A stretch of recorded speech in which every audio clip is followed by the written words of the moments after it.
the biggest reforms undertaken by the Modi-led NDA government in their first term was the implementation of GST.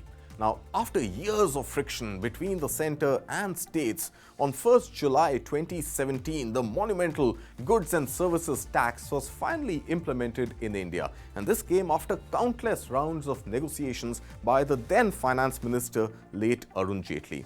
It's been 7 years, and almost 7 years on, GST rates have seen multiple revisions. But it's fair to say that broadly, there are just 4 rates applicable on most products and services in India. There's a 5% tax, followed by 12%, 18%, and then the highest at 28%.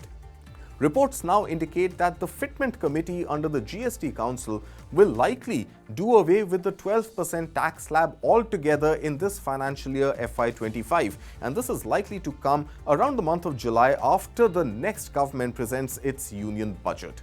So while simplification of GST has been a demand from industry all along, it also seems to be a fiscally prudent thing to do in order to shore up higher tax revenues. Let's try and break this down. Let's see what are the GST slabs and how they are applicable on multiple products that you consume, and how a revision could eventually impact you and the prices that you pay. At present, essentials like milk, fresh vegetables, unpackaged food grains, eggs, curd, lassi, salt, etc. all these are essentials. They attract absolutely no GST whatsoever. The first tax slab kicks in at 5%, and this is applicable on items like domestic LPG and kerosene, clothing and apparel items, life-saving drugs, spices, tea, coffee, etc. Then comes the 12% slab, and this is the one under question. So more premium food categories like butter, ghee, almonds, processed food, fruit juices and so on are part of the consumables category in the 12% tax slab. And then there are also your favorite mobile phones, the smartphones, as well as PC computers that also attract 12% GST. Now this is the category that could see movement of certain items to the lower 5% slab and some to the more expensive 18% tax slab. What does this 18% tax slab presently comprise? Let's take a look. FMCG products, hair oil, toothpaste, soap, cornflakes, all of these fall into the 18% tax slab. And then there's also laptops and printers, which also fall in the 18% bracket. Then there's the highest 28% tax slab. This includes your consumer durables, all the white goods, the refrigerators and the air conditioners, as well as automobiles, the cars that you buy and the expensive motorcycles. And there is also incidentally a cess on cars depending on their size, anywhere between 1% and 15%.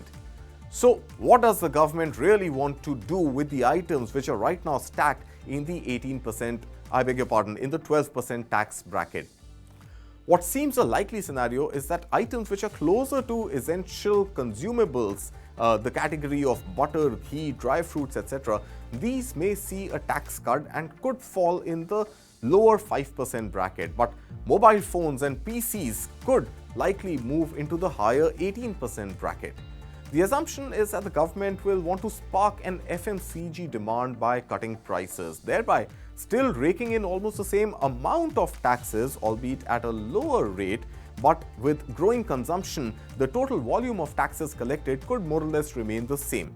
On the other hand, categories like smartphones, which are in any case selling like hotcakes on their aspirational value, could help the government shore up more tax revenue from the 18% category. Remember, just last month, India touched the magic figure of 2 lakh crore rupees in GST collection. To reach the fiscal deficit target of 5.1% of GDP, the much warranted simplification of GST may just yield the desired results.